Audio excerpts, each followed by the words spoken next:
A UFO in China's skies forced Zhoushan Airport to stop operations on July 7th.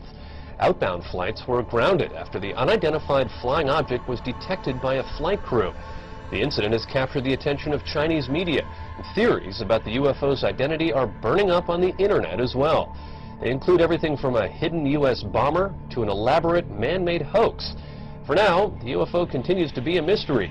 A spokesman from China's Civil Aviation Administration confirmed to ABC News that the matter is under investigation. Some Chinese residents are on edge this morning after another apparent UFO sighting. It's the second one in 2 weeks. The first sighting was on July 7th, and an airport had to be shut down. All right, that's a UFO if I've ever seen one. Yeah, can you identify That's undeniable. The airport had to be shut down after people apparently saw twinkling lights above the airport terminal. 17 flights had to be diverted. The latest sighting happened just 2 days ago, and people say they saw 4 lantern-like objects forming a diamond shape in the air, hovering in the sky for over an hour. And aviation experts say they don't know what it was. It wasn't a plane.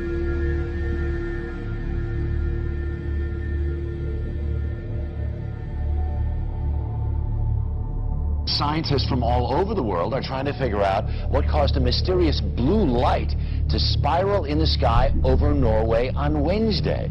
As UFO sightings go, this one was as good or as weird as it gets. A light appearing high in the Arctic sky, baffling those who saw it and exciting a lot of comment. Early yesterday morning, just before dawn, this appeared in the Norwegian sky. A blue light, small at first, growing into a spiral and then disappearing into what appeared to be a black hole. In the northern community of Trøndelag and on a Norwegian military base, cell phones snapped, video cameras rolled, and bloggers got busy. Tonight, Norwegian authorities were investigating strange lights seen in the Arctic sky. The spiraling white light was seen for several minutes Wednesday morning. Locals say the light appeared to be bigger than the moon. Thousands of Norwegians bombarded the Meteorological Institute to ask what that light could have possibly been. Some feared it could have been a meteor, others a black hole, and there are even those that thought it could be aliens. A strange spiraling white light was spotted in the early morning sky over Sydney, with even skeptical witnesses wondering if it was a UFO. The unusual sight was recorded by hundreds of people from Victoria north to Queensland.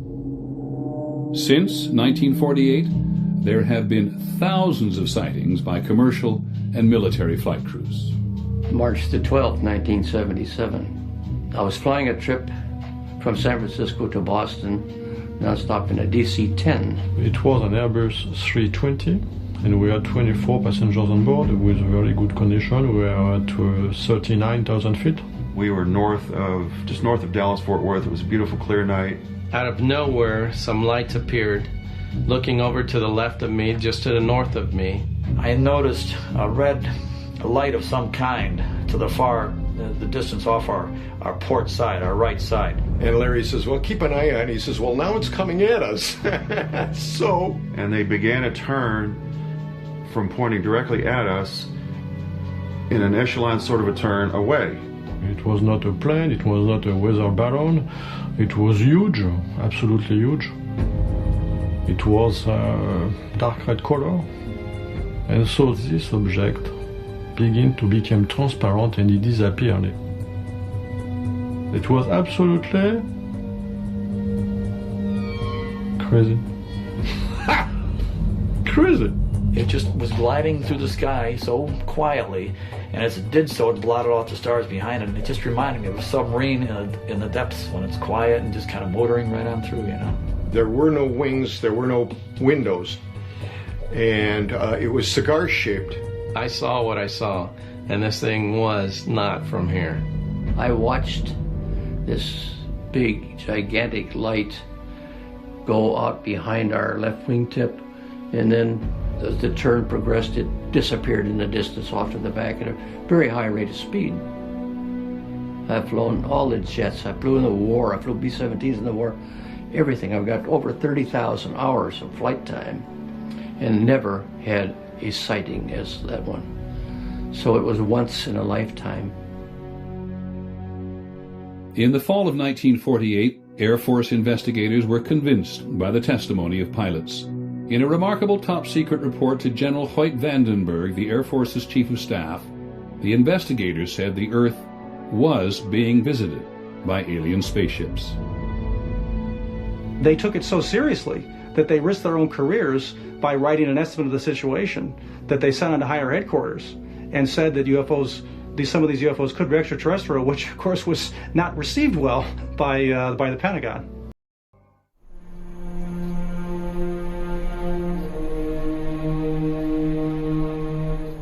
For many of those who believe that the Earth has been visited by extraterrestrial spacecraft, this remote New Mexico ranch is hallowed ground.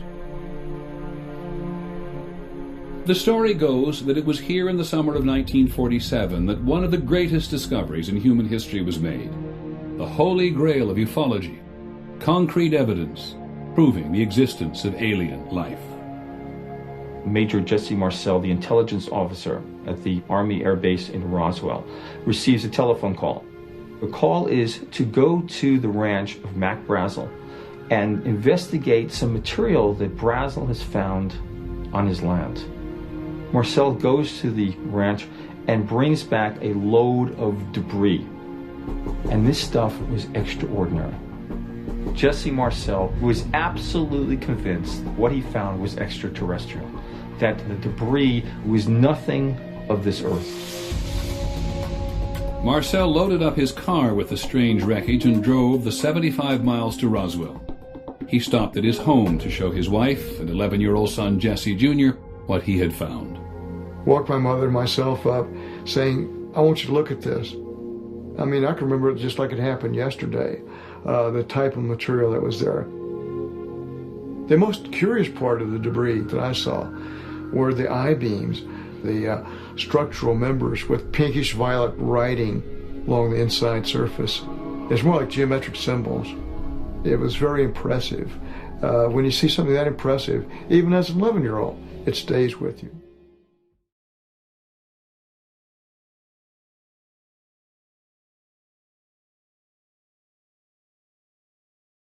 My name is Jack Trowbridge, and I was assigned to Roswell in April of 1947. I was further assigned into intelligence with Jesse Marcel, who was the head of intelligence, a major. I was a first lieutenant pilot. On this particular evening, we're having bridge at Major Marcel's home. And he was there in a basket. My wife was there. All of intelligence was there playing bridge, except Jesse. He was out with a pickup gathering this junk in the debris field. Okay? So when he came in, it was fairly late, I believe. And we broke up the bridge game then to go out and see what Jess had brought in. And it was a great interest. It was aluminum in appearance. There were fragments of aircraft scanner, whatever the thing was, and also some girders with pictures of hieroglyphic-like things on it. I took them to be owls, but who knows. Anyhow, it was interesting. I did get to handle the material, and the material had some peculiar properties. For instance, it looked like Hershey bar wrappings, but you squeeze it up in your hand as hard as you could, let go, and it returned originally to the original shape instantly. Then the next day, Jesse brought some of the stuff into the intelligence office. And so we looked at it and played with it a while, and then everybody went back to work.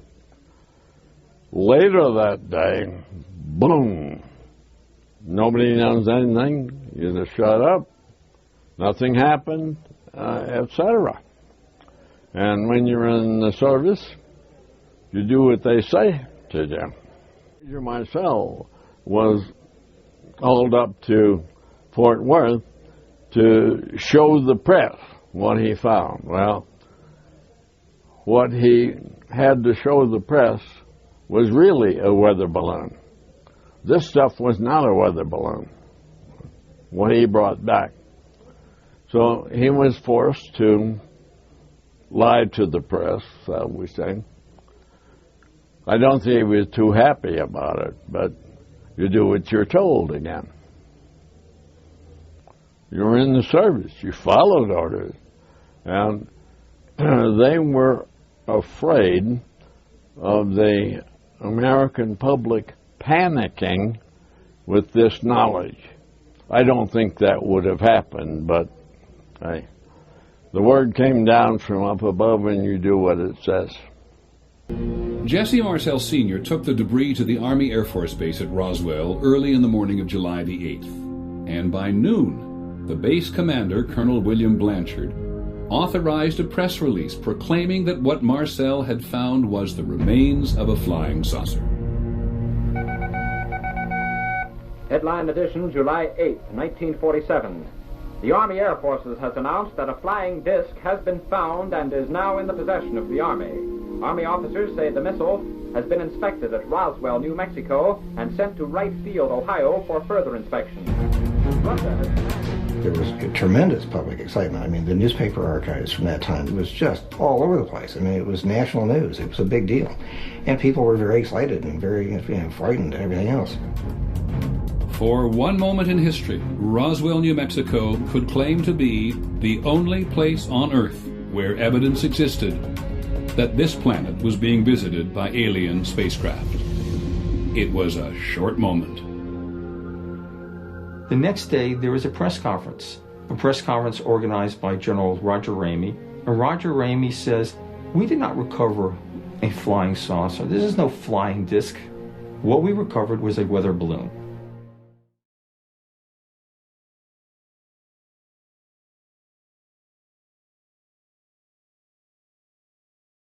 Dr. Dave Rudiak is a research scientist who believes he has found the long-hoped-for smoking gun of the Roswell incident in a photograph that's been in the public record since 1947. Even though I had believed that something very unusual had happened at Roswell, I was surprised at what I read in here. I wasn't expecting to see some of this stuff. Rudiak has spent the last 2 years using computer imaging to analyze what Roswell researchers know as the Ramey memo. First, there was the Roswell-based press release. About an hour after the press release, General Ramey was already speaking on the phone to reporters in the Pentagon press room and saying it looked like a weather balloon to him and a radar target, and that is in fact what is pictured here. So they brought in the photographer from the Fort Worth Star-Telegram. He took 6 photos. 4 of the photos have General Ramey, and he's holding this message in his hand. In 3 of those photos, the message is turned away from the camera. In this particular photo, though, for some reason, it's facing the camera.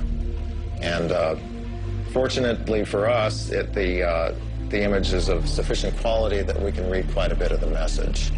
And it tells, I think, a very remarkable story. During the GAO investigation, U.S. Air Force representatives claimed they tried to enhance this photo themselves.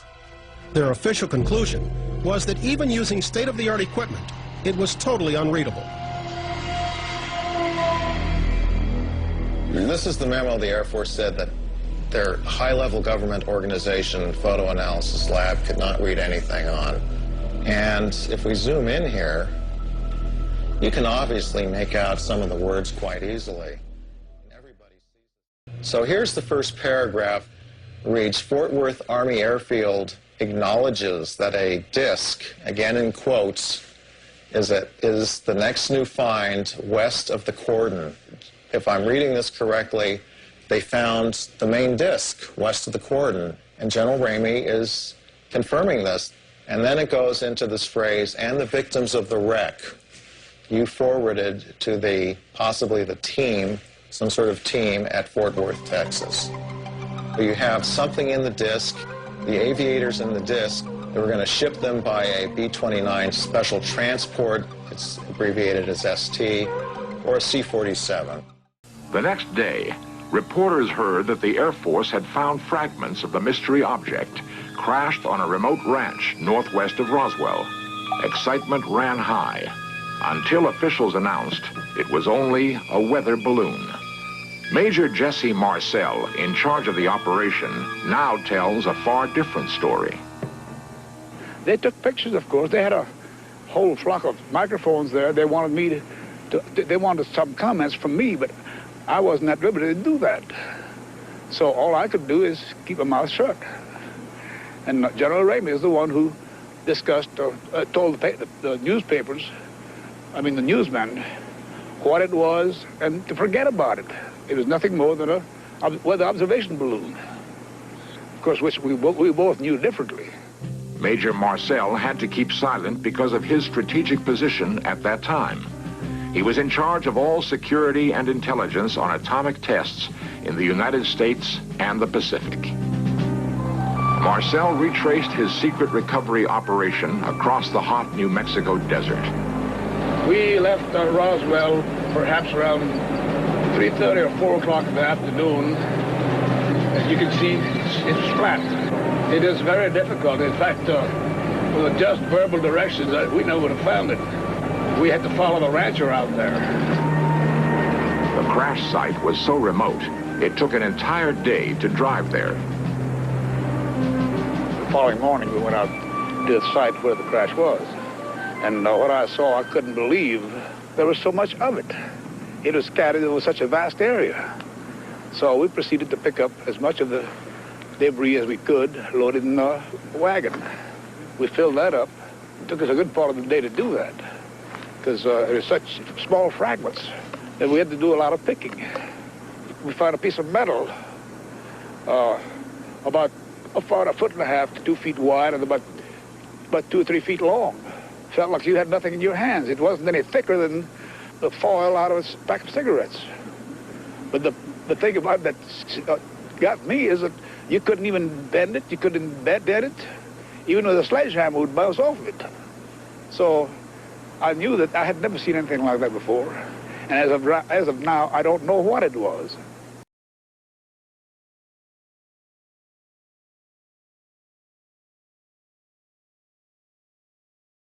In 1958 and went into the military. After going through advanced infantry training, I was transferred to the Pentagon, where I worked for the Radio Frequency Engineering Office. I finished there, and then I joined the White House Army Signal Agency in May of 1959. I served under Eisenhower from May of 1959 until he got out of office, and then I served under Kennedy until I left the service in August of 1961. I learned a lot about Project Blue Book. Blue Book was discussed quite openly in the office. Sections of Blue Book were open for discussion. And then there were other matters as well that were brought to our attention one afternoon when we were just about ready to finish up training. It was about 3:30, maybe 3:45 in the afternoon. Colonel Hollibird brought out a piece of what appeared to be metallic. It was a metallic piece of looked like a yardstick. It had deciphering. It had encryption on it, and the encryption was pointed out by Colonel Hollibird to each one of us who were in that class, and I think there were 6 or 7 of us at that time. And it was told to us where that came from, and this was in connection with Operation Blue Book. What they were trying to say is, look, we've got this physical information, this physical property, and to go along with what you've seen in Blue Book, we have now been able to get our hands on and show you materially, and that's what he did. They went on to further explain that this was the material that had come from the New Mexico crash in 1947, and that was discussed.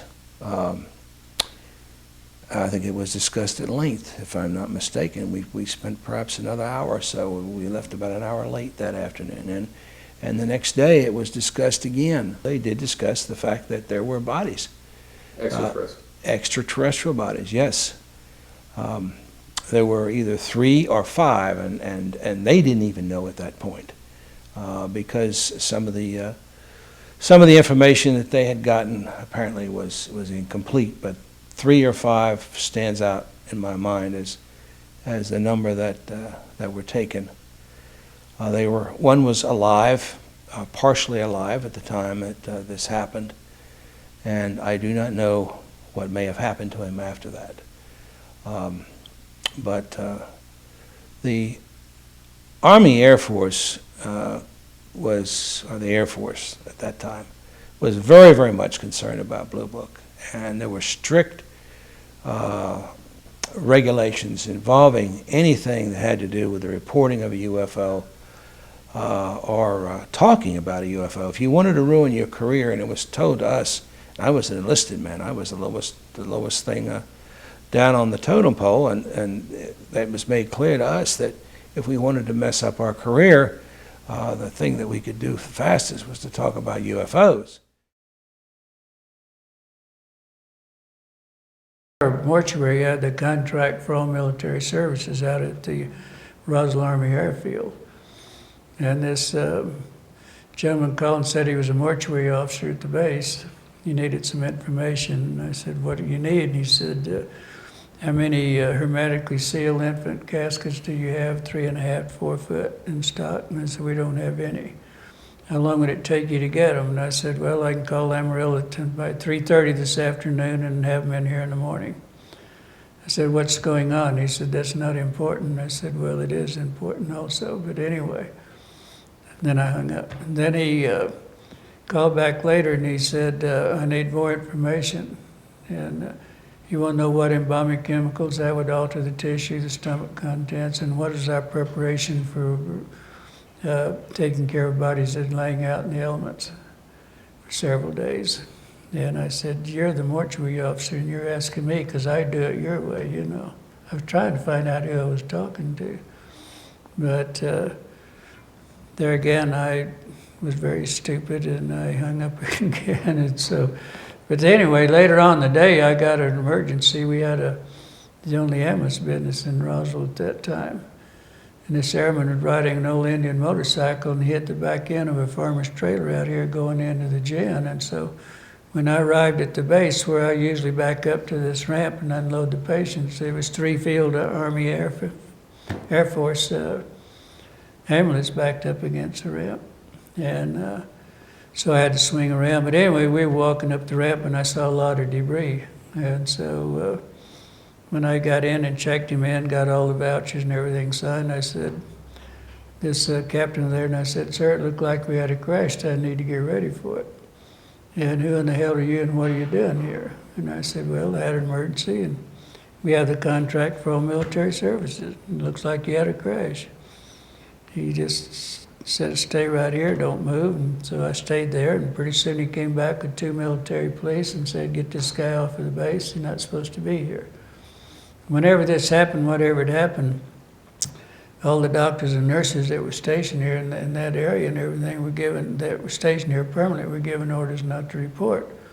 Because my understanding and everything later on that came that the reason for that being that these were all specialists and they were all sent in from Wright-Patterson. And so anyway, what he wanted to know from me,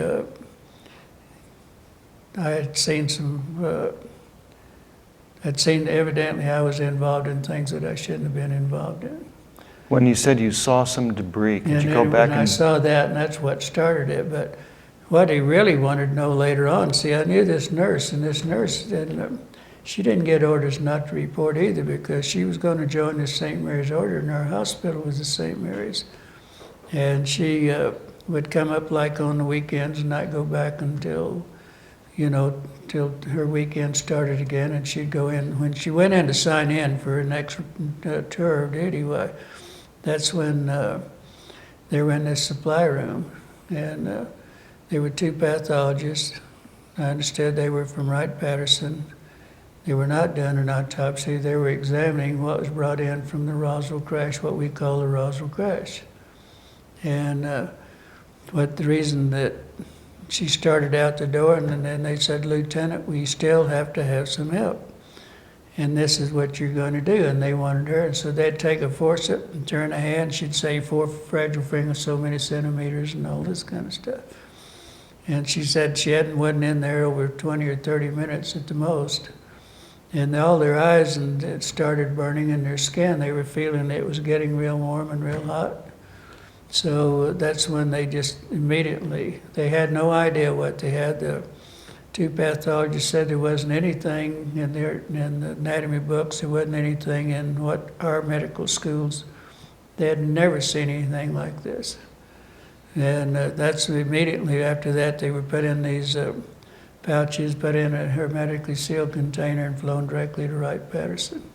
And she actually described for you what they looked like. Yeah, when the MPs were taking me out down the hall, that's when she came out of the supply room with this towel over her face, and that's when she screamed, "Glenn, get out here as fast as you can." Then I met her I kept calling, and I met her the next morning at the officers' club in a conference room, and that's when she gave me a little diagram of what they were going on, what they looked like. And it looks like what you see today, most of the little diagrams, you know, the 4 fragile fingers and the long arm, real short joint, the large eyes. She said the heads were almost completely demolished, but they could see. They only had 2 orifices. They didn't have earlobes. They had 2 ear canals. The mouth was only about 1 inch. And that's the way she described it to me. And I was with her till about 11:30 that day, and then at 3:30 that afternoon, her supervisor called and said, "Your friend just been transferred out." And I had her serial number and everything else, but I never have found her to this day. I've never made contact with her. So I'm sure he came up to me and he was punching me on the shoulder, just lightly. I mean, he wasn't rough or anything. And he just said, "Look, mister, you don't go in and start any rumors in Roswell's. Nothing happened out here." And he said, "If you do, you know, it'd be real serious problems." And so I just, being as my character was at that time, I said, "I'm a civilian, you can go to hell." And that's where he said, "You may be the one going to hell." And then that's when he really told me, he said, "Somebody will be picking your bones out of the sand if you do that." So.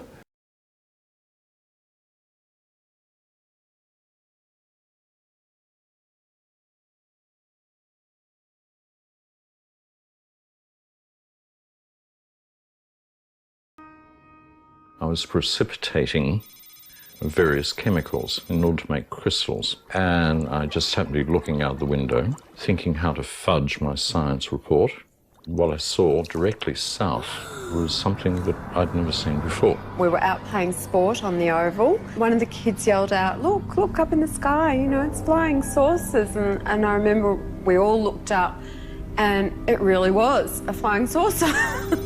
I mean, from what you imagine, a flying saucer, it was a round silver disc, and it seemed to be very low over the school, and I remember kids screaming and running inside. The student came in, was hysterical, leaned up against a sliding door, screaming, "There's a flying saucer in the oval." And of course everybody started to head towards the door, and the teacher said, "Sit down, it's not recess yet," and a few minutes later the bell went off. Everyone started moving, like a whole lot of zebras being terrified by crocodiles. I went where the herd went.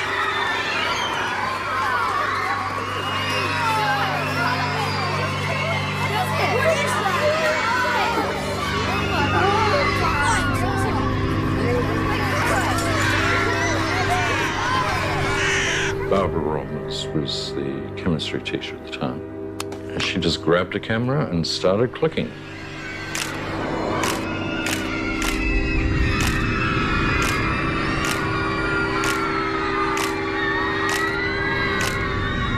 I went into the staff room. Because I knew I wouldn't have a chance to have a cup of tea any other time, I went to get a cup of tea. And then because I was a smoker, and this is something that has stayed with me for 42 years. Yes. I lit up a cigarette, and so I don't know how much I delayed before I went outside. Everyone just took off out into the oval. In time to see it lifting off from the oval, it was probably, I don't know, 50 feet or more in the air at that stage. I see Andrew Greenwood, the science teacher, coming towards me, and he said, "Did you see it? Did you see it?" And he pointed up in the air, and I said, "No, see what?" I have a very, very clear picture of him, and I remember almost exactly what he said. And he said it was up in the sky, it moved at incredible speeds, it hovered, it seemed to go away, and there seemed to be light planes. He thought Cessnas he thought they were actually checking it out from the urban airport. Yeah. And they were circling around it. Sort of stopped dead, and stopped dead in the air, and then it just sort of started descending straight down.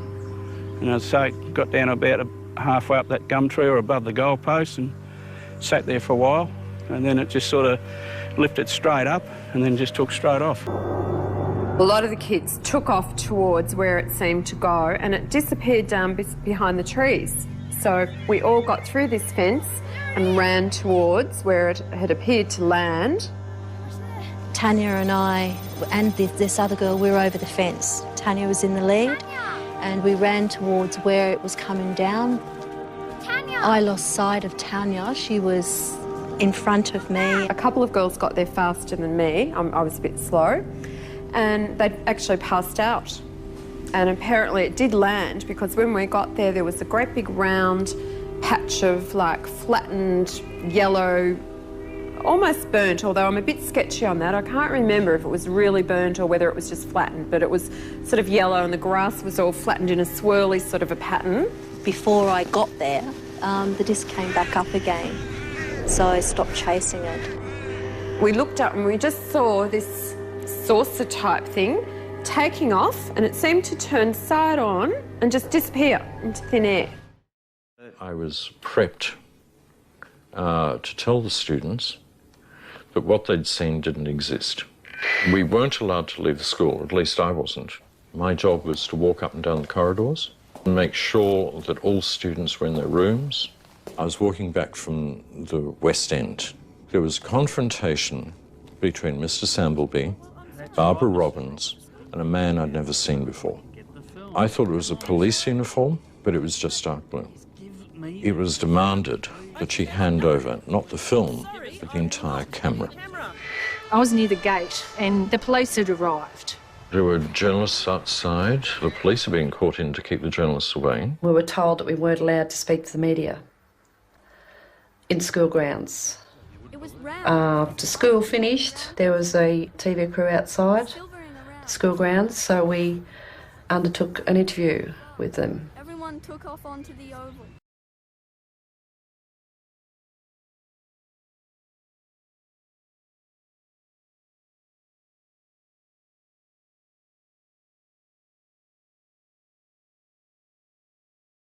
This was at a small secondary school outside Harare in Zimbabwe, and 60 children at recess had seen these 2 UFOs hover, 2 alien beings come out. And I even remember how one little girl described it to me. She said it was as if they were kind of floating above the grass towards us, or hopping across the grass towards us.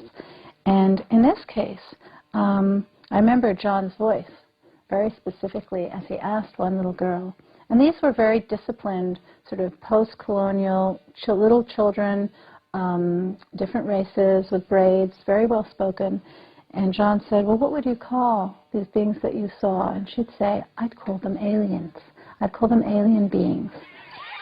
In September 1994, over 60 children from this school in the suburbs of Harare, Zimbabwe, witnessed several objects landing and 2 beings coming out. Just over 2 months later, John and Dominique came to the scene to work with the children, their parents, and the teachers still suffering from shock. John, who essentially specialized in child psychiatry, devoted a great deal of time to interviewing the children. Something scared you, is that right? Yes. What scared you? The noise. What noise? The noise that we heard in the air. You heard a noise in the air? What was it like? Like a roar or a buzz or a hum, or what kind of a noise? It was like someone was blowing a flute. It was scary myself. It was scary because you saw something yourself? Yes. Mm-hmm. I saw little objects hovering. It was quite big actually, and then there was little ones all around it.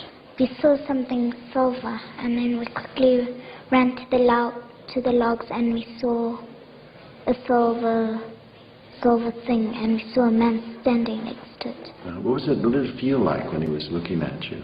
Felt scared. It felt scared? What was scary about it? Well, felt scared because I've never seen such a person like that before. Did you see the eyes? What did they look like? They were going like that. Where was the pointy part? Was the pointy part in here, or was the pointy part out there? Up there. And what was the feeling when you looked at the eyes? It was scary. Mm-hmm. And what scary? Why? What made it scary? The eyes looked evil. Evil. Mm-hmm. And what was evil about them? Say what you mean by evil.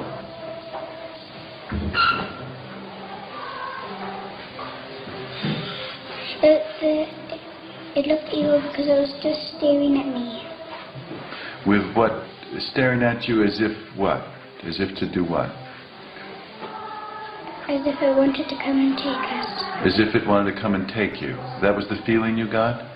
That it wanted you to go with it? Did you feel like you wanted to go with it? No.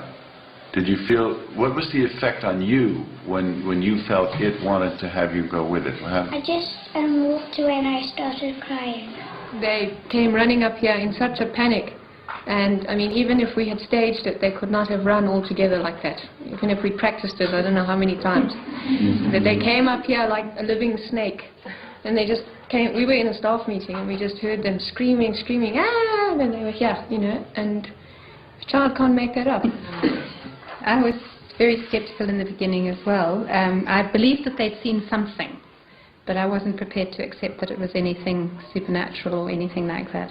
But I think the consistency of what's been going on indicates that it was more than I was prepared to admit in the beginning. So both of them were running. One was running in the trees, and the other one was running across the ship, because there were also trees here. Mm-hmm. The eyes were like more pointed as they came in toward the center of the head, is that? No, more circular. And this was all black in here. All black. Now you've made pupils. Did they actually have pupils, or was it the pupils were white. What? The pupils were white like that. You saw white in the center? Yes, like that.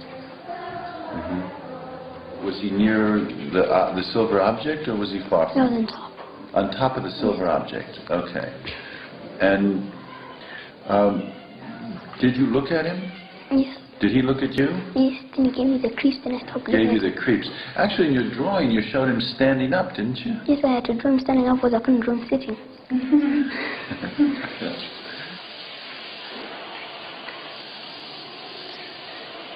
What I thought was maybe the world's going to end. Maybe they're telling us the world's going to end. Why do you think they might want us to be scared? Because maybe because we don't look after the planet, the area properly.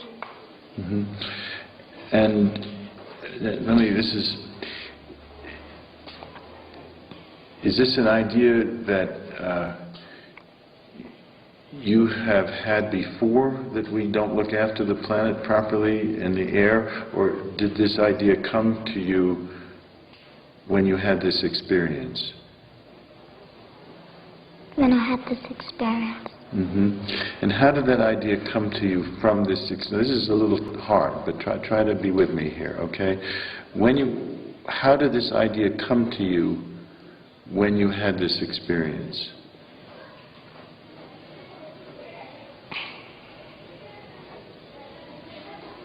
I just felt all horrible inside. You felt horrible. At what point did you feel that? When you saw the craft, or when you got home at night? Or when I got home.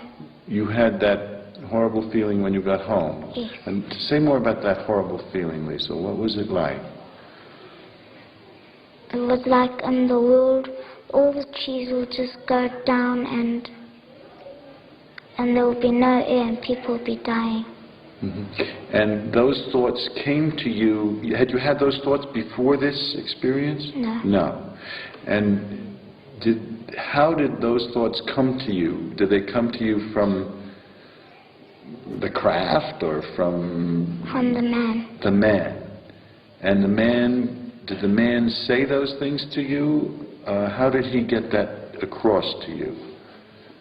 Well, he never said anything. It's just that the face is the eyes.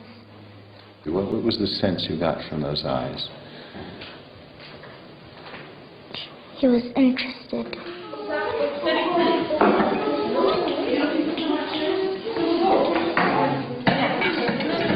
They describe these experiences or these events like a person talks about something that has happened to them.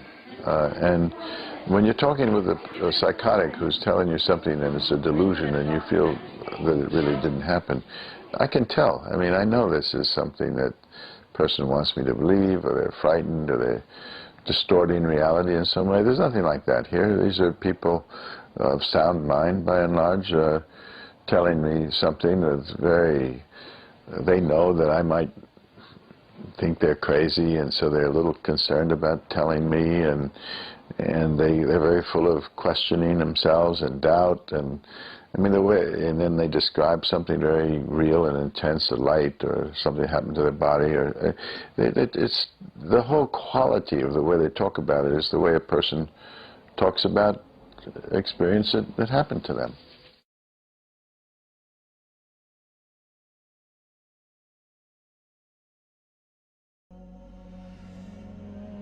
I am Lauren Ross Diedrichsen, Colonel, USA retired.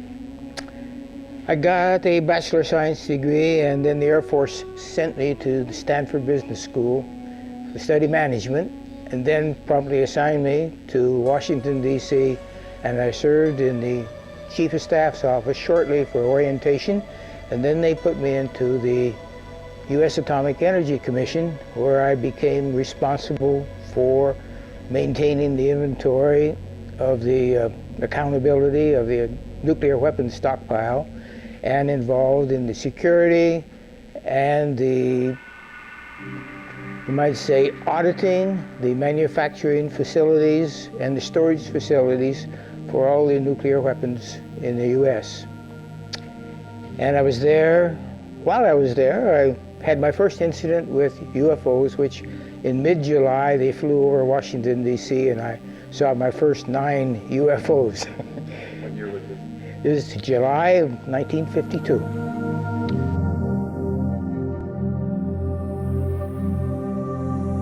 Of course, during that period of time, I made a lot of contacts. I was a staff officer for the military liaison committee between the chairman of the AEC and the Secretary of Defense. And so I became acquainted with not only the Army, Navy, and Air Force, but civilian agencies, the CIA, the National Security Agency, and other contacts which I developed. During that period of time, one of my functions was to accompany a security team which visited all of the nuclear facilities to check on the security of weapons. And we were getting reports of visits by UFOs over the storage facilities and even some of the manufacturing facilities. And that went on continuously. Now, we found that the reports, the formal reports, were few and far between, but the security people were reluctant to report many of them because the protocol and the bureaucracy involved in reporting them, they just avoided reporting. Later, I was assigned to the Sandia Corporation as a military liaison, and I was involved in establishing a quality assurance program for the manufacture and the quality and the maintenance of the nuclear weapons. So we had to visit all of the manufacturing facilities, such as the Rocky Flats and the Pantex facility, which assembled the nuclear and non-nuclear components of the weapons. And so there again, we observed the UFOs were very much interested in the facilities that we were visiting. But we did get constant referrals to, what are all these UFOs hanging around here for? Spent about 7.5 years in the Air Force on active duty from 1964 to 1971, and went to work for went to work for Martin Marietta first in Denver, and then Rockwell International here in the Southern California area, and then I went to work for FAA 1974, worked for them for about 21 years. Retired in 1995 from federal service.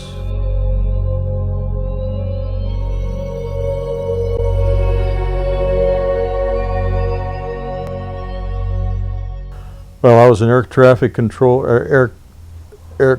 basically air traffic controller was, we called it ground control intercept controller, and I was then I was a missile launch officer.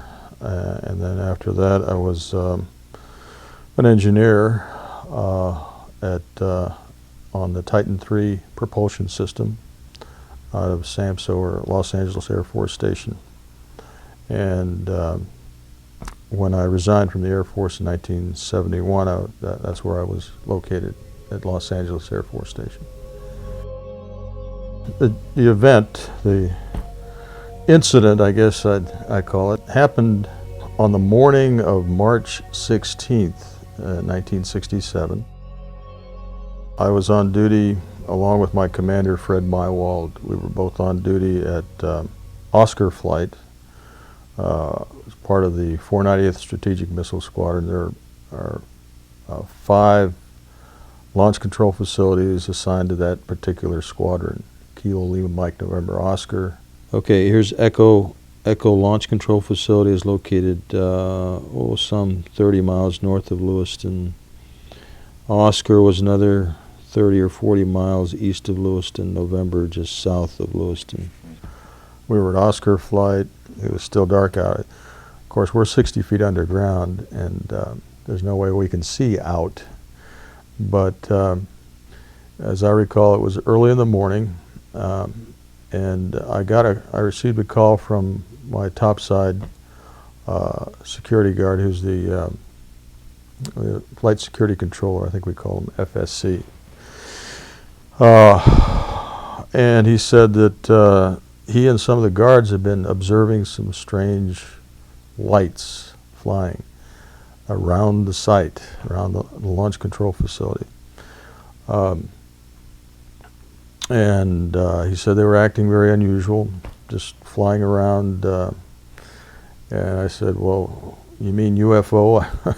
I think I used that word.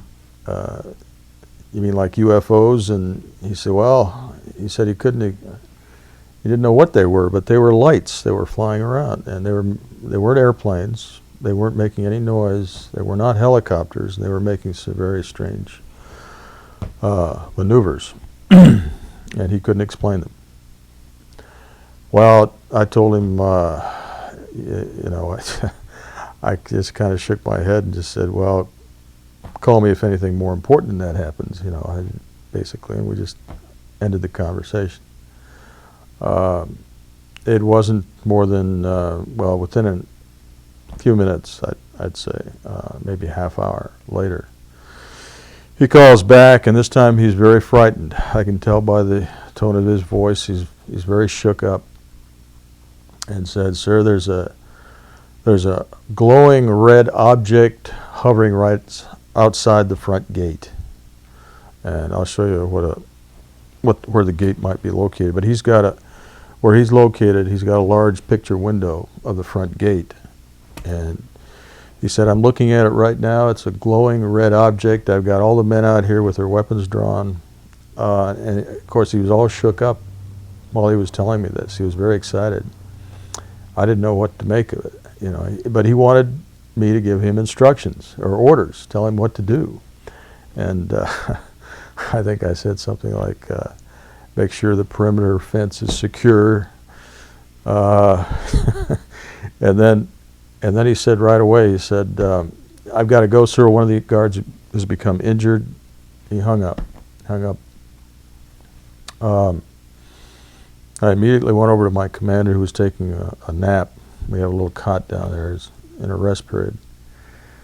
And I was telling him about the telephone call we just received. And as I was relating this to him, our missiles started shutting down one by one.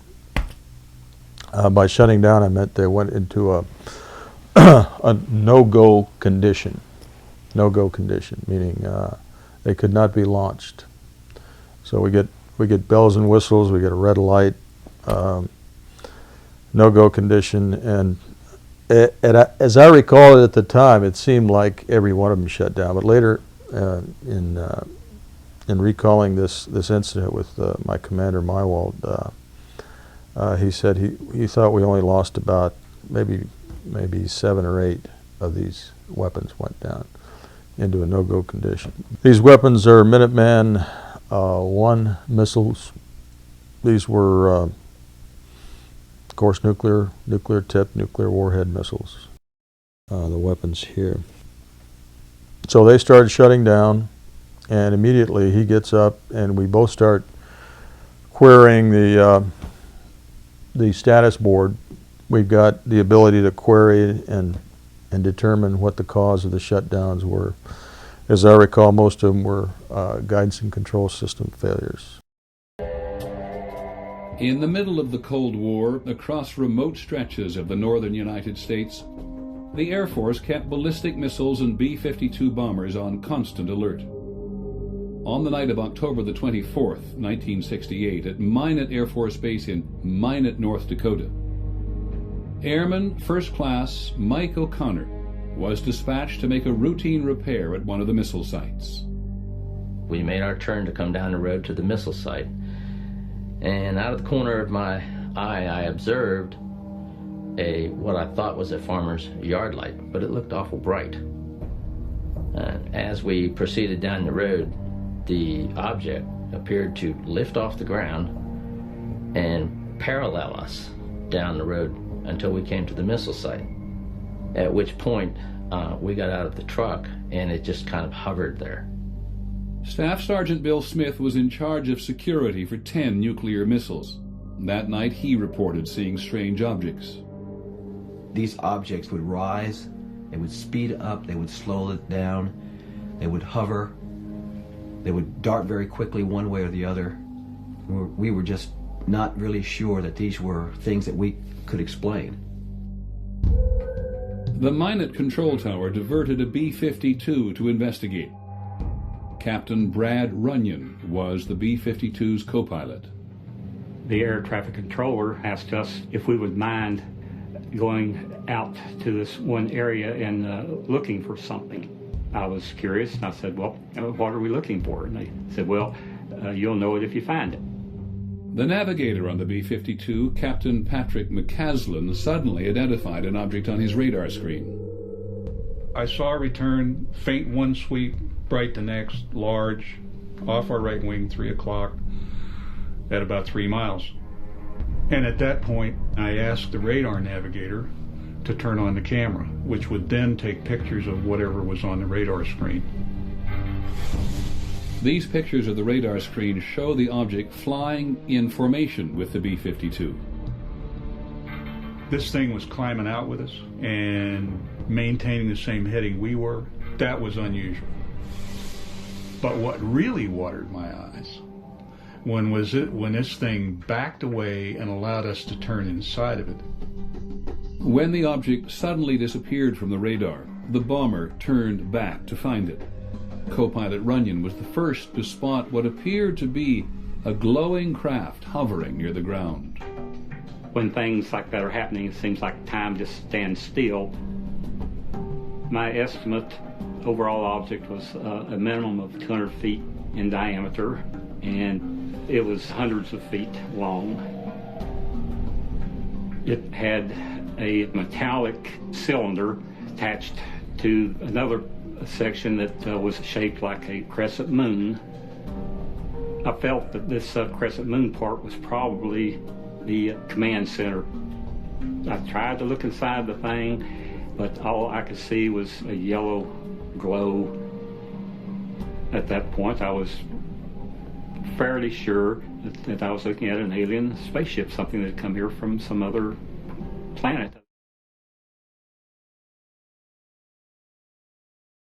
Siege. This was during the 50s to the entire 50s.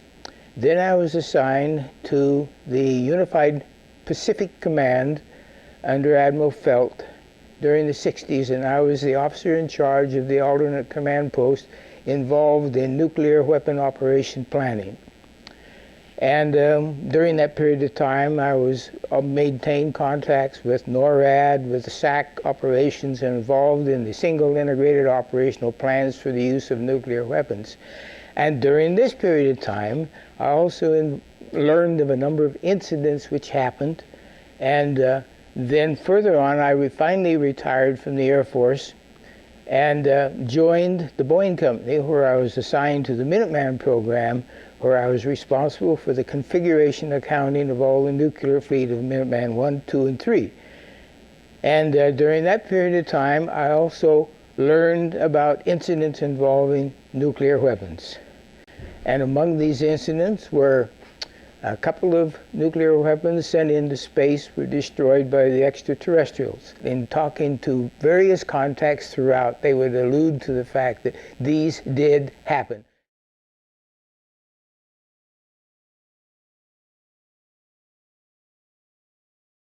Устойчиво.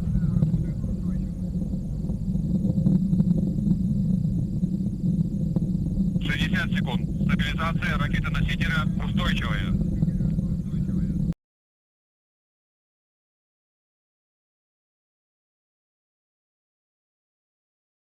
There was, for example, the missile, Minuteman missile, which destroyed the launch from Vandenberg Air Force Base.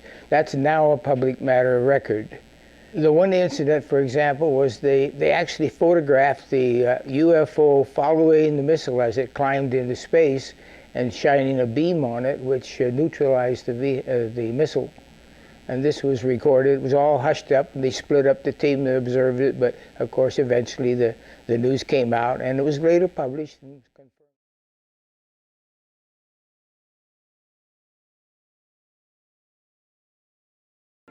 I was the officer in charge of optical instrumentation at Vandenberg Air Force Base in the 1369th Photo Squadron.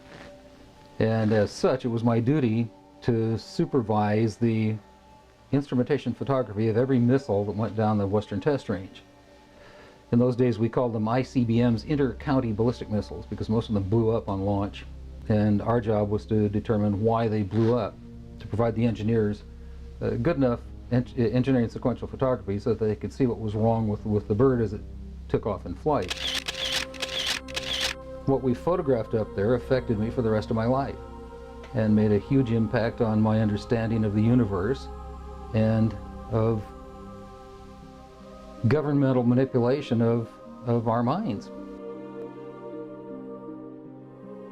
The purpose of them was they were ballistic missiles. They were to deliver nuclear weapons on targets. That's what they were there for. We weren't launching real nuclear weapons. We were launching dummy warheads. They were the exact size, shape, and dimension and weight of a nuclear warhead. For my stunning achievement in finding a place where I could look back at Vandenberg Air Force Base from up north, and for figuring out how to transmit the timing up there, and for getting the thing set up, I was awarded the Air Force Guided Missile Insignia. I was the first photographic officer in the Air Force to get they called it the missile badge. And it was a highly coveted thing at the time. It was definitely in 1964, because Florence Mansman confirmed that, and he had written it down and knew the exact date of it. They counted down the missile. We heard engine ignition, liftoff. We knew the missile was underway. At this stage, the rocket was traveling between 11 and 14,000 miles per hour when a saucer-shaped craft entered the frame. It flew into the frame like this, and it shot a beam of light at the warhead. Now, remember, all this stuff is flying at several thousand miles an hour. So this thing fires a beam of light at the warhead, hits it, fires another beam of light, and then flies out the way it came in. And the warhead tumbles out of space. Now when the lights came on, Major Mansman turned around and looked at me and said, were you guys screwing around up there? I said, no, sir. And he said, what was that? And I said, it looks to me like we got a UFO. 70s or the early 80s, we attempted to put a nuclear weapon on the moon and explode it for scientific measurements and other things, which was not acceptable to the extraterrestrials. And what happened? They destroyed the weapon before it got to the moon. With reference to the incident which our government sent a nuclear weapon for explosion on the moon's surface, it was tended to, as I understand it, to assess some scientific data and reaction and so forth. The idea of any explosion in space by any Earth government was not acceptable to the extraterrestrials, and that has been demonstrated over and over.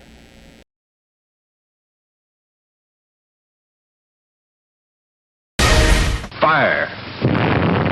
Just think of what a nuclear explosion would look like up there.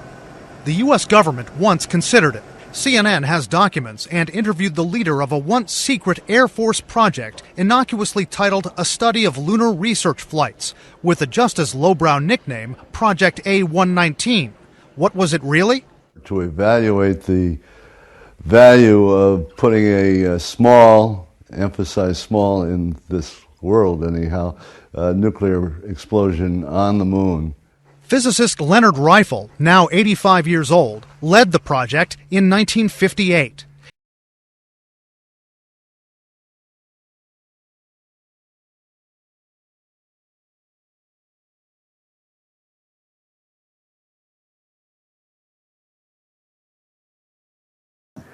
So my boss came to me and he says, we've both got a new assignment. And he says, oh, I said, where are we going? Oh, he says, we're going to the Capitol. We're going to be part of the Eisenhower push. He's trying to find out something about, all about these aliens that MJ-12 was supposed to find out, but never sent back reports to him. The MJ-12, the UFO control group, were they calling it MJ-12 at that time? Yes.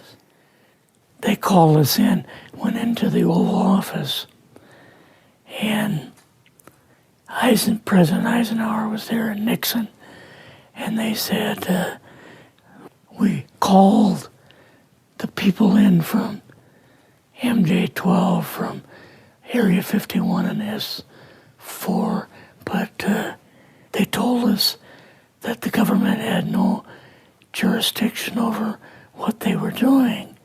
So being a general, past general, you didn't tell them to go to hell without any real good reason, you know. Mm-hmm. So he said, I want you and your boss to fly out there. I want you to give them a personal message. And he says, I want you to tell them, whoever is in charge, tell them that to get in, they have this week, coming week, to get into Washington and to report to me. And if they don't, I'm going to get the 1st Army from Colorado and we're going to go over, we're going to take the base over. I don't care what kind of classified material you got. We're going to rip this thing apart. Eisenhower was going to invade Area 51. Yeah, with the 1st Army.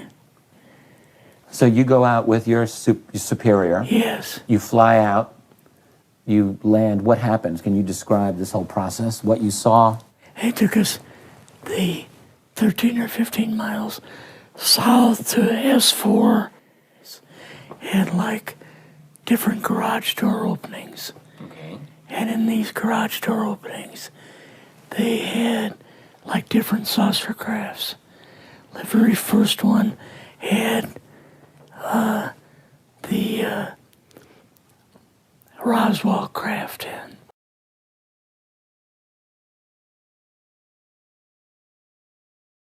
Nature of the universe we live in. What is our relationship to the larger reality? If that's a part of the larger reality and we're denying it, that to me is unconscionable. I don't live that way. If better answers, we have to rely upon people who have been there and interacted, have first-hand data. The only people I know of that claim to have been in that position are former intelligence, military, and government people, and some contractor people, whose official duties in the early days were to investigate this and know about it. Those people were under, at that time, great restrictions and high security clearance that prevented them from telling the general public about it. It would appear that period is long past, but they're still under security restriction, or at least believe they are. There have been ET visitation, there have been crashed craft, there have been material and bodies recovered, and there is some group of people somewhere that may or may not be associated with government at this point, but certainly were at one time, that have this knowledge and have been attempting to conceal this knowledge or not permit it to be widely disseminated. So who do you think is in control of this knowledge at this point? I cannot answer that. I cannot answer who are these people, but there's a lot of evidence that points to what I call a clandestine group, people who have some quasi-affiliation with government and use certain government facilities, but operate in a rather very stealth and secret way that is not generally under high-level governmental control as far as we can tell. Yes, there has been ET visitation and may continue to be. There has been craft that have been recovered. There has been a certain amount of reverse engineering that has allowed some of these craft or some components to be duplicated, and that there are humanoids from our planet, Earthlings, who are utilizing some of this equipment in certain ways. Newly leaked classified government documents may be the first real evidence to shed light on this never-ending story.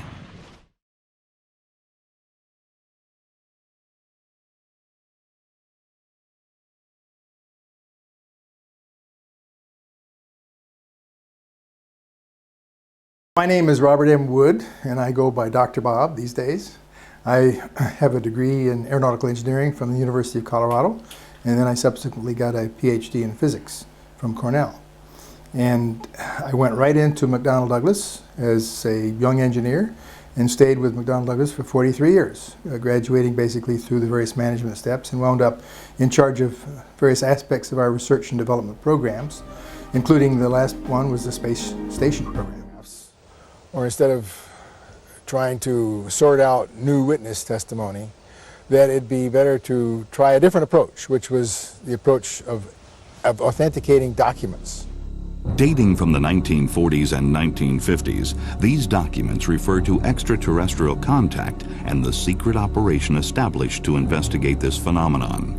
This project was led by a group of men appointed by executive order. They operated under the code name Majestic 12, or simply MJ-12. If it is true that the United States government has pursued a very aggressive but deeply clandestine effort to collect and contain information about UFO phenomena, including crashes, military encounters, and whatnot, it is absolutely essential that there be documents about that effort. And when I look at the MJ-12 documents, I say to myself, these are the kinds of documents a person would expect to see. this kind of document has to exist. It is the unanimous opinion of the members that Operation Majestic 12 be a fully funded, operational, top-secret research and development intelligence gathering agency. It is also recommended that a panel of experts be appointed to chair and oversee the functions and operations of said agency. Its members should have appropriate security clearances. What impresses me most about these documents is all these checkable details. We got so many names to check out, so many dates, and so many places. We'll be at this for the next couple of years, but so far it looks impressive that these things are checking out to be true, real, and authentic. A major objection to all the documents is that we don't know who provided them. We have to consider, of course, that whoever did was violating the law and would be subject to enormous penalties for photographing classified documents and giving them to people who don't have any authorization to receive them. It began in 1988 when I began filing Freedom of Information Act requests to the government for any information on UFOs. And then in October 1992, I went to the post office and I pulled out a Time magazine that had a document inserted in it, and I just thought it was a prank. I was working my shift as a security officer at Pine Knot Landing. An old gentleman came to the gate and he said, "Well, I'm Thomas Cantwell." He told me he was in the Army's Counterintelligence Interplanetary Phenomenon Unit since 1942 and had been involved in the UFO program almost into the 1980s. And he just wanted to let me know that he was real, to tell me everything, get it off his chest, because he didn't think he had much longer to live. The IPU stands for the Interplanetary Phenomenon Unit, and this is rumored to have been a unit within the Army, late 40s, early 50s. Some people link the late Douglas MacArthur with this group, that they were involved in some kind of early UFO investigation. My father himself had been involved in the United States Air Force's UFO program for several years. I also learned after my father's death, by going through his papers, that he was awarded the Air Force Commendation Medal and was given a special citation by order of General LeMay for his outstanding work in the United States Air Force UFO program. It's very clear to me that UFOs are real. The data that we have in hand establishes that beyond a shadow of a doubt, to my mind. And that some of them certainly involve observations of alien spacecraft. This is a completely independent question from whether or not the MJ-12 documents are real themselves and are valid. I had no interest or beliefs in UFOs, and I never considered giving any thought to the phenomenon itself. But when your own father tells you they're real, that the Air Force considered them very threatening to the United States Air Force, then I began to have a different attitude. The documents that Tim Cooper had were really very extensive. There were 100 pages, 50,000 words. The things that they talk about, however, are stunning. A consensus reached by members of the panel that until positive proof that the Russians did not attempt a series of reconnaissance flights over our most secure installations, the sightings and recovered objects are interplanetary in nature. Buried in one of these MJ-12 documents is the White Hot Report. It is a reference to a discovery in 1941. This alludes to the possibility that a UFO crashed in the United States 6 years before the Roswell event.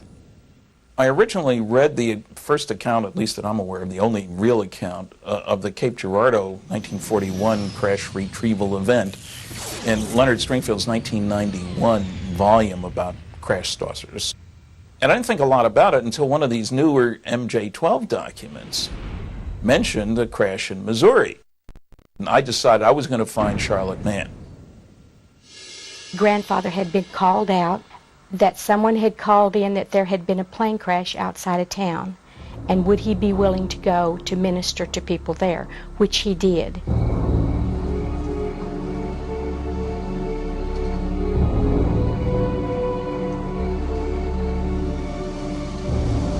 Upon arriving, it was a very different situation. It was not a conventional aircraft as we know it. There were 3 entities or non-human people there. 2 were just outside the saucer, and a 3rd one was further out. His understanding was that perhaps that 3rd one was not dead on impact.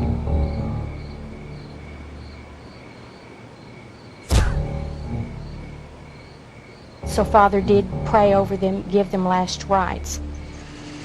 Not long after they arrived, military just showed up. Surrounded the area.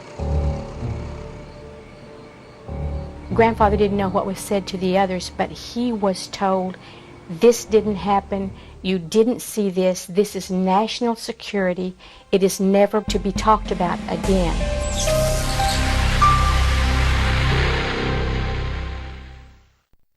The year following the Cape Girardeau report, Los Angeles was the site of more UFO activity. The LA air raid allegedly produced 2 more downed saucers, one just off the coast of California. The Army Air Corps also recovered a similar object in the San Bernardino Mountains, east of Los Angeles, which cannot be identified as conventional aircraft. This headquarters has come to a determination that the mystery airplanes are in fact not earthly, and according to secret intelligence sources, they are in all probability of interplanetary origin. With the United States at war, it appears that President Roosevelt saw this interplanetary phenomenon not as a threat, but as a great opportunity. I have considered the disposition of the material in possession of the Army that may be of great significance toward the development of a super weapon of war. A new superweapon was developed to win the war. It was tested in remote areas of New Mexico and Nevada. Dr. Robert Oppenheimer led the top-secret Manhattan Project that would change the world forever. This time, Rob, the stakes are kind of high. It's going to work all right, Robert. And I'm sure we'll never be sorry for it. Well, we'll know in 40 seconds.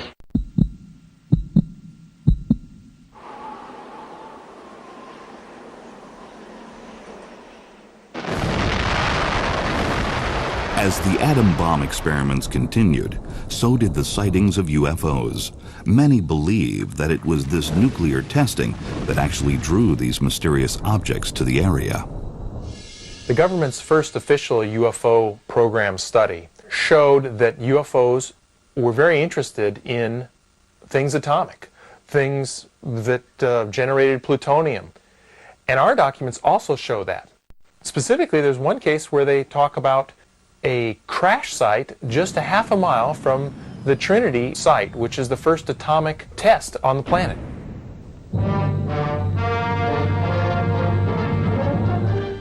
This is the gallant crew that rode the big superfort which carried the first atomic bomb to Japan. Piloted by Colonel Paul Tibbets, Jr. of Miami, carrying Navy Captain William Parsons of Chicago, who helped design the bomb as observer, and Major Thomas Farabee of Knoxville, North Carolina, who pulled the plug on Hiroshima, the B-29 dropped its load of atomic death, which exploded with a force equal to 20,000 tons of TNT. When the bomb was dropped on Japan in 1945, the war ended, but the UFO activity did not. In June of 1947, physicist Albert Einstein and nuclear scientist Robert Oppenheimer drafted a report offering their opinions on how to deal with extraterrestrial biological entities, if they did indeed exist. It is difficult to predict what the attitude of international law will be with regard to the occupation by celestial peoples of certain locations on our planet. But the only thing that can be foreseen is that there will be a profound change in traditional concepts. Headline edition, July 8, 1947. The Army Air Forces has announced that a flying disc has been found and is now in the possession of the Army. Army officers say the missile, found sometime last week, has been inspected at Roswell, New Mexico, and sent to Wright Field, Ohio, for further inspection. When news of a crashed saucer near Roswell, New Mexico hit the airwaves, the government was ready. The saucer quickly became a downed weather balloon, and a policy of evasion became the order of the day. It would last for decades. I think the U.S. Air Force explanation that mogul balloons what crashed at Roswell is just specious. First of all, the timing is wrong. The technologies are wrong. Certainly pieces of a mogul balloon or the sensor systems attached thereto would have been identifiable, and they aren't. I believe that these kinds of answers actually do a disservice both to the American people and to the Air Force itself. I'm here to discuss the so-called flying saucers.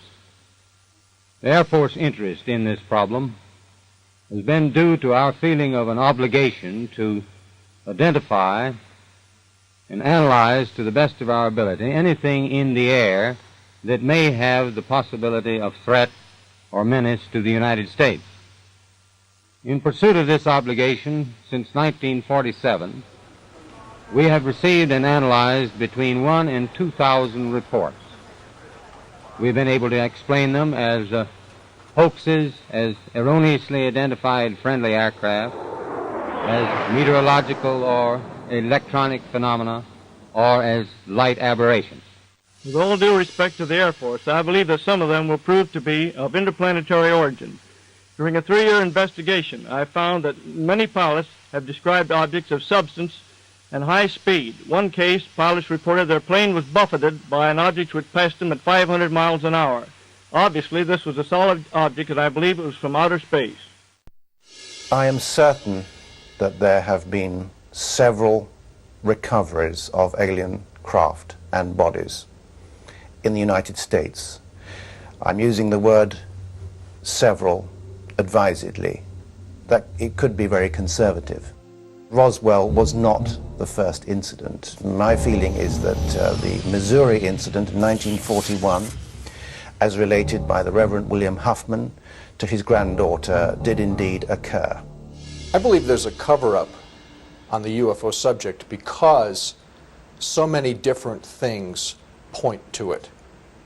Clear, well-documented reports from credible witnesses, a lot of documentary information from the archives, a pattern of denial from the government that looks almost silly, a pattern of denial from scientists that is clearly informed not by facts, but by some kind, I would say an indirect kind of intimidation.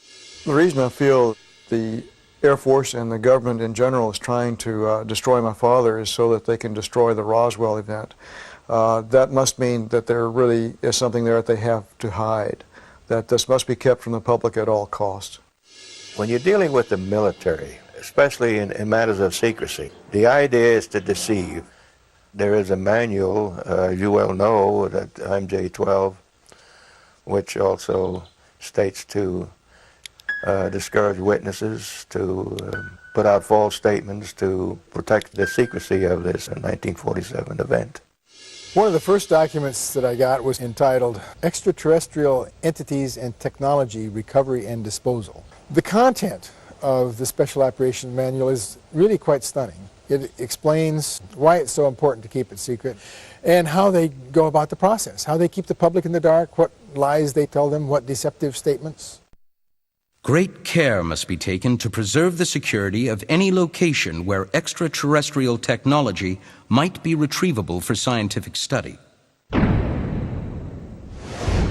The most desirable response would be that nothing unusual has occurred.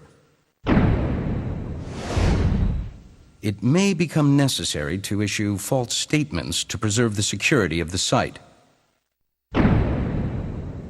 We continue to study the Special Operations Manual and look at each aspect of it and try to determine the authenticity of it. Subtleties like the use of the term Central Intelligence instead of Central Intelligence Agency show a subtle amount of arrogance that is indicative of the Central Intelligence Agency in 1954. The 32-page Special Operations Manual also includes the Extraterrestrial Technology Classification Table. It details procedures for retrieval of crashed saucers, how to handle organic matter, and where to ship the bodies. The Blue Lab at Wright Field in Ohio was the secret destination for some of this material. A young woman named June Crane worked in a classified office at the base. Shortly before she died, she told her story. I started at Wright-Patterson in '42. I was 18 years old, and all of the people I worked with were older than me. So I'm probably the last survivor of my lab group and probably the last one still around to talk about it. I had a Q clearance. I worked with scientists and with engineers. I knew a man named Clarence Smith. He was a master sergeant. He came in one day before we started to work, very upset. Clarence told us that his plane brought back 2 bodies in crates from New Mexico.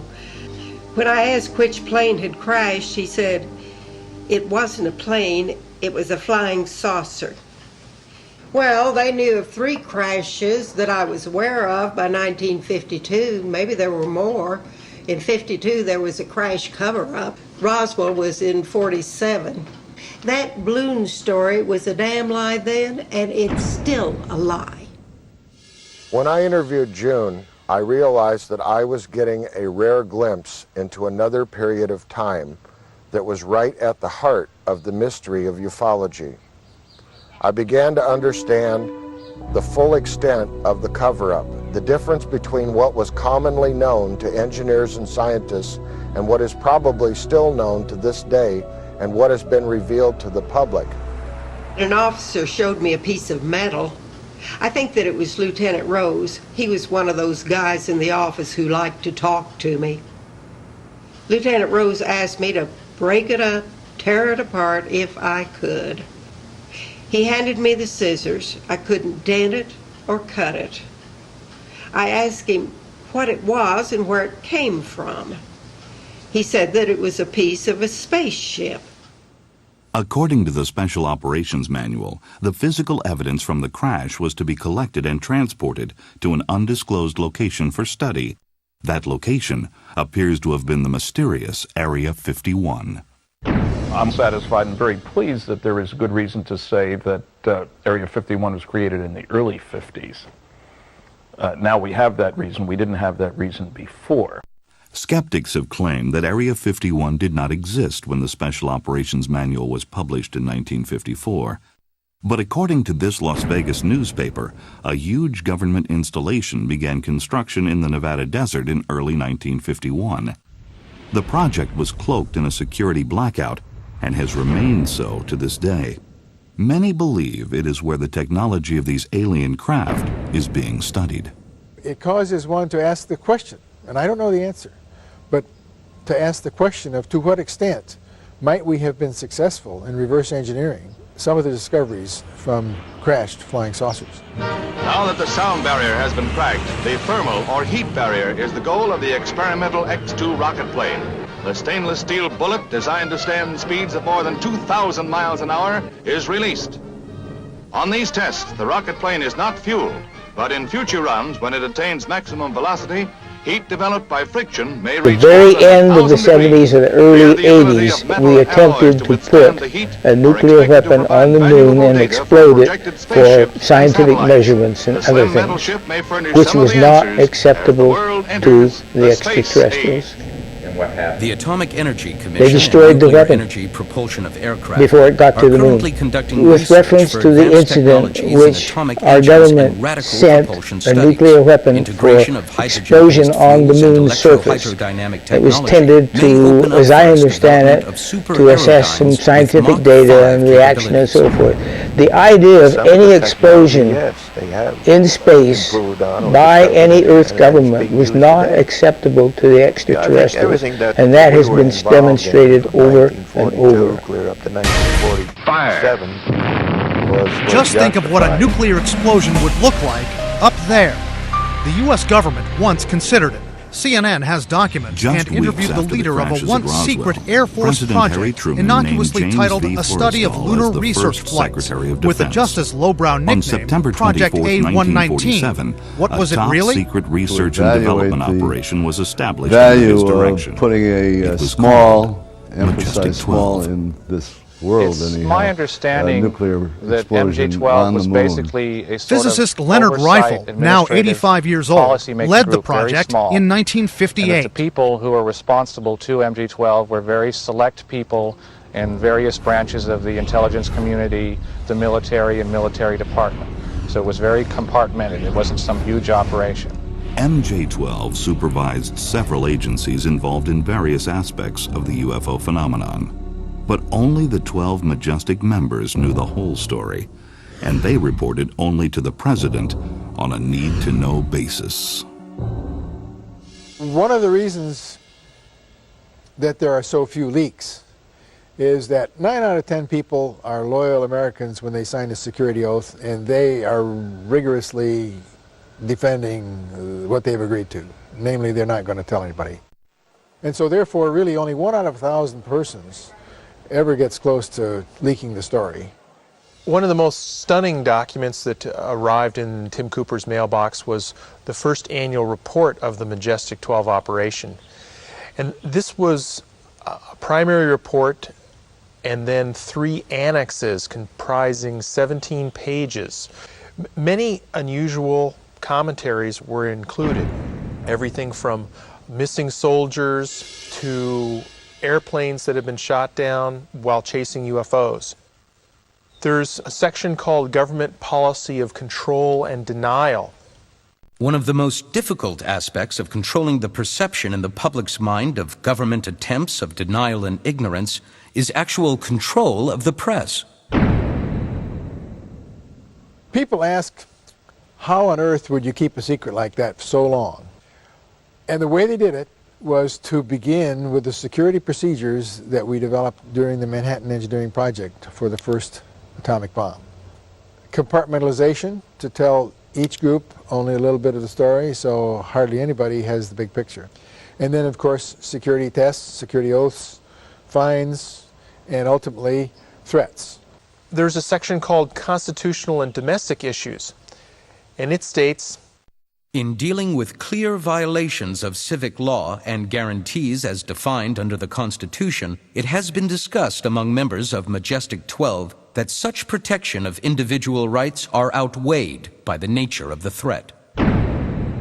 Clearly, they thought that ETs landing or being involved in the American citizenry was so important that they would control, capture, and manage every aspect of that interaction. It's a very interesting group of people. 6 civilian, 6 military, 2 Air Force, 2 Army, 2 Navy.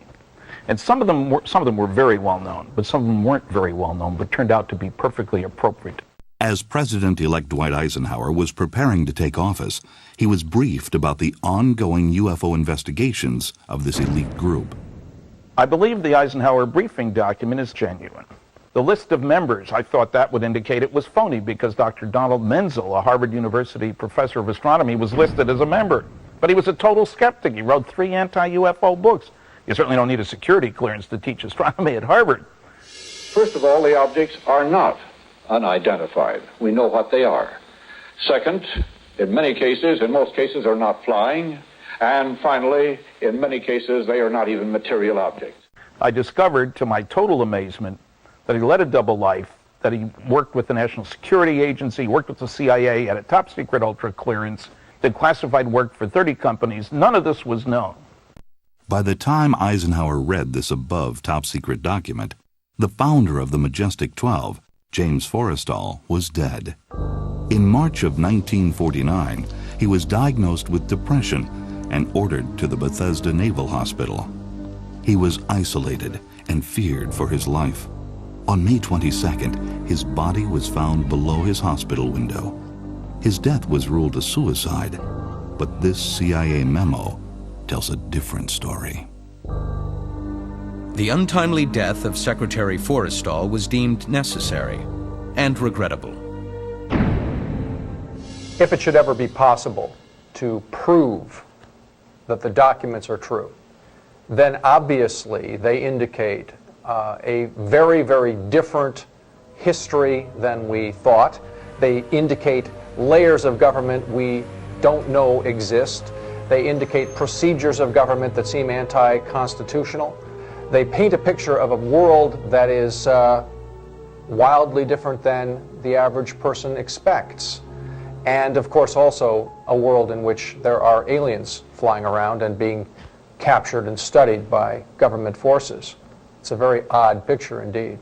I'm convinced, based upon the evidence that's building up, that something very strange has happened, that the number of sightings of all types are just out of all proportion to something that, if it's not real, there's something very, very strange going on.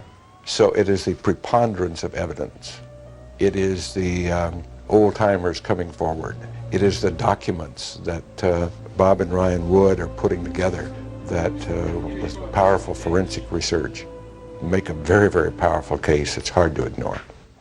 We have selected the techniques that question document examiners use, and we've hired some question document examiners, and those techniques are very powerful because they permit a judge in a courtroom to tell the difference between a genuine document and a fake document. The degrees of authenticity can be determined by comparison of the specialized stamps, file numbers, date formats, line spacing, and paragraphing with known authentic archival documents. File markings are often particularly telling. Some of the documents have misspelled words. Does this mean they're frauds? We don't think so. These originals are probably rough drafts, which would have typos and temporary spellings until the final draft was complete. One of the things that question document examiners do to authenticate documents is to look at the type. And so when you study the typography and become familiar with how the hot lead printing presses of that era worked, you find that once every so often there was a letter Z that was raised because it was not commonly used. We found a document from that era that shows a raised Z, and we have in our own document about every third Z is raised. This is just exactly the kind of thing that telegraphs authenticity. If you're talking about leaked documents, the provenance of leaked documents, we need to know where they've come from. We need to see the originals, and one has to admit that in 99% of cases we do not see the originals. We have several documents that are original pages. These permit testing that cannot be done with copies. For example, we can date a document by analyzing its ink. A small sample is punched out, leaving a pinhole in the paper. The ink is then dissolved, and by using liquid chromatography, the colors are compared with a standard library of inks. The imprint made by the individual typewriter keys can be used to compare with a library of typewriter fonts. The watermark on the paper can often be found and dated. Sometimes we can even see through the blacked out areas and decipher the hidden words.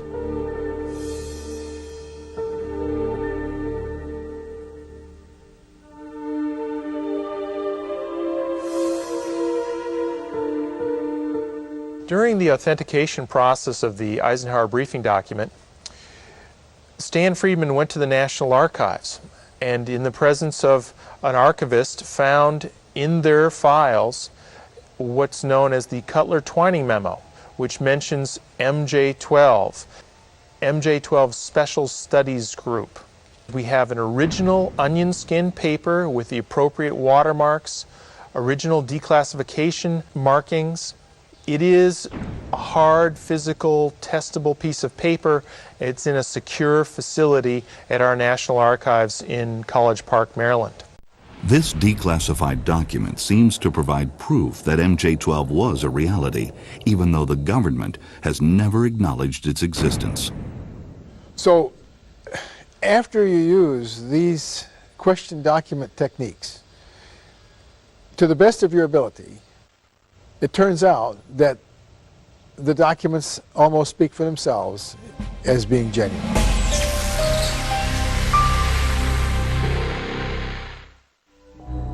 If the majestic documents are real, they provide new insight into perhaps the most closely guarded secret in the history of the world. A secret that has been fiercely protected for a very long time. I think that government secrecy, classifying this information at what amounts to an above top secret level, was absolutely warranted in 1947, and maybe earlier, because I think all this business got started perhaps during the Second World War. It is the recommendation of the President's Special Panel, with concurrence from Majestic 12, that a policy of strict denial of the events surfacing from Roswell, New Mexico, and any other incident of such caliber be enforced. An interactive program of controlled releases to the media, in such fashion to discredit any civilian investigation, be instituted in accordance with the provisions of the 1947 National Security Act. Certainly in 1947, the government could not afford to tell the world. They could not afford to say, look, there are these alien spacecraft penetrating our airspace. We don't know where they're from, what they want, or how they operate, but we thought you'd like to know. That would have been totally irresponsible.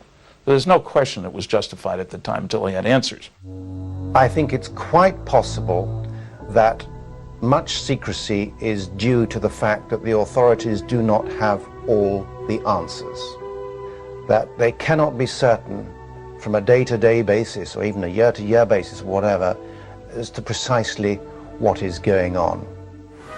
By the mid-1960s, the government's apparent interest in UFOs was waning, but a rash of new sightings of unexplained lights and moving objects reignited the debate.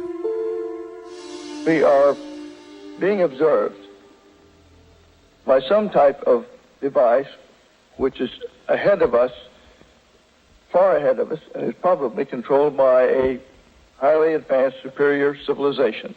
Now, this is a conclusion which I personally have stated and is shared by some members of our Board of Governors and advisors, not all of them. But it has reached to the point where many people in the Air Force have the same conclusion. In fact, the Air Force at one time had a top secret estimate that these things were interplanetary spaceships. Based on what is known of the technology and intelligence of the visitors, it is fairly certain that there will be other sightings and encounters of a spectacular nature. As to the purpose and modus operandi, we are not certain, but it is clear that if these visitors had conquest in mind, it would not be difficult for them, given their ability to penetrate our airspace at will. I think that now it's evolved into a more multi-layered problem. Part of it dealing with high technology projects and keeping them secure. If they tell the public a few things, there would be a clamor for more information that might jeopardize the security of these programs. Another problem is that the fact that they've covered it up so long would create a sort of backlash against the government and the intelligence establishment. If these documents show a long, systematic, highly articulated process for handling UFO-related information, for sequestering that information, for marshaling it here and there, and for keeping everybody else out of the loop, completely unaware, the structure that caused that to occur is a phenomenon in world history.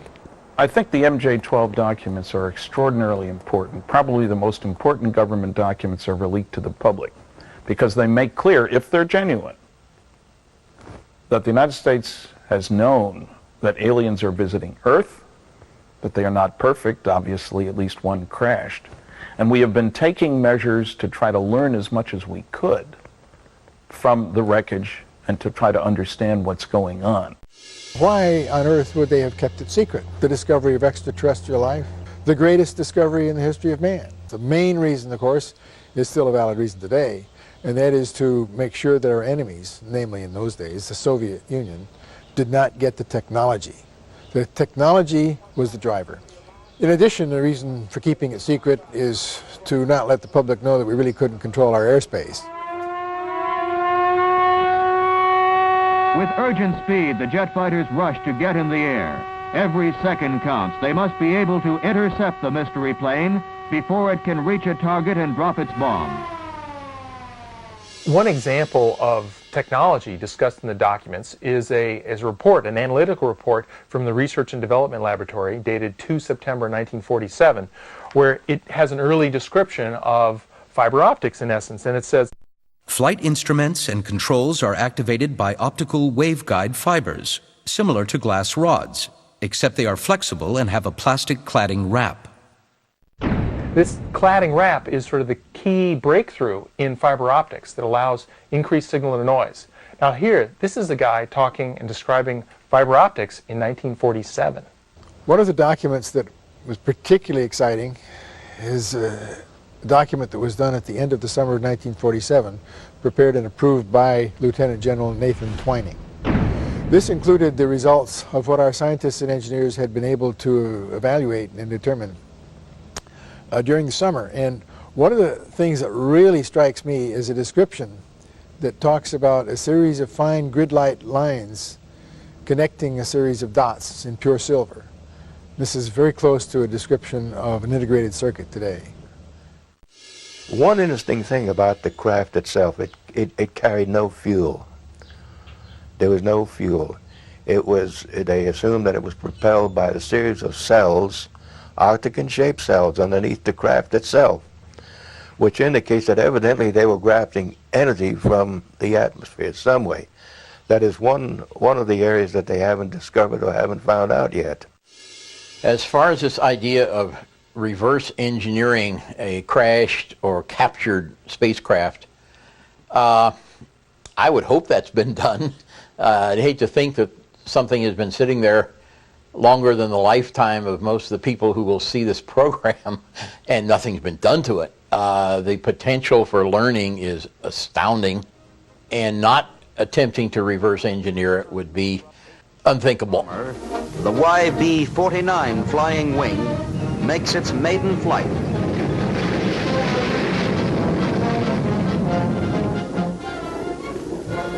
This is the shape of things to come. Well, what if in the last 5 years we've developed new techniques for monitoring vehicles in the sky? We've got stealth aircraft, maybe the other guy will have stealth aircraft. Should that be made public? And if we use those techniques to monitor flying saucers, should that be made public? Should the secrecy continue now? I've never been an advocate for putting everything on the table, especially technology. I have mixed feelings about what the government should do about covering up the truth about flying saucers. I would like the government to stand up, take away the ridicule that's been heaped on a lot of people.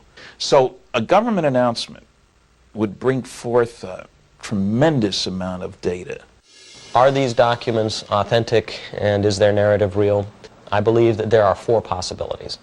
One, of course, is that they are frauds created as a hoax by a gifted amateur. The second possibility is that they are officially constructed disinformation, perhaps created decades ago for the purposes of Cold War misinformation for some kind of geopolitical purpose. The third possibility is that the narrative is a mixture of fact and fiction. And then the fourth possibility, of course, is that they are authentic, genuine, leaked documents that describe some remarkable events concealed from the history books.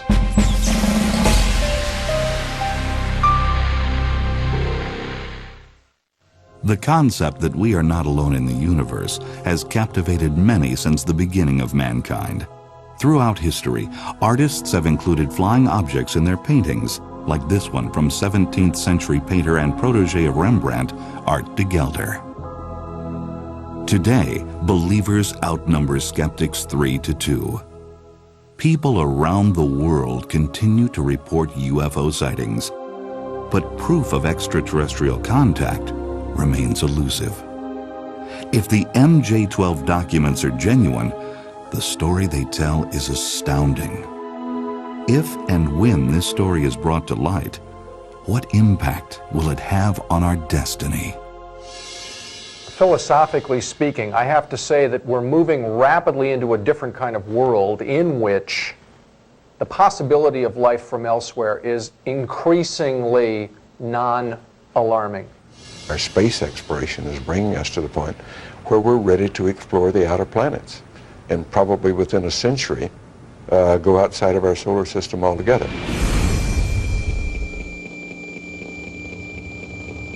So it's time that all of this is exposed for the sake of science, for the sake of the stability of our government, for the sake of civilization itself.